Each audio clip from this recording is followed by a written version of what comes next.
बहुत पुरानी बात है। एक राजा के पास पालतू बंदर था। राजा उस बंदर पर बहुत विश्वास करता था, क्योंकि वह बंदर राजा का भक्त था। बंदर राजा की पूरे मन से सेवा करता था, लेकिन बंदर बिल्कुल मूर्ख था।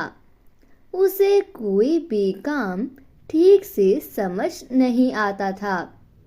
राजा जब भी विश्राम करता, बंदर उसकी सेवा के लिए हाजिर हो जाता था। उसके लिए हाथ पंखा चलाता था। एक दिन की बात है, जब राजा सो रहा था और बंदर उसके लिए पंखा जल रहा था। तभी एक मक्खी बिन भिनाते हुए राजा के ऊपर आकर बैठ गई। बंदर उस मक्खी को पंखे से बार बार भगाने की कोशिश करता रहा, लेकिन मक्खी उड़कर कभी राजा की छाती पर, कभी सिर पर, तो कभी जांघ पर जाकर बैठ जाती थी।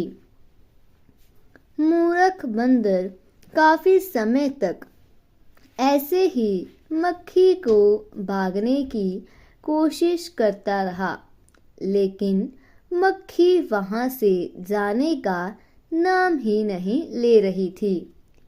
यह देखकर बंदर को क्रोध आ जाता है और वह पंखा छोड़कर तलवार निकाल लेता है। जब मक्खी राजा के माथे पर बैठती है, तो बंदर तलवार लेकर राजा की छाती पर चढ़ जाता है।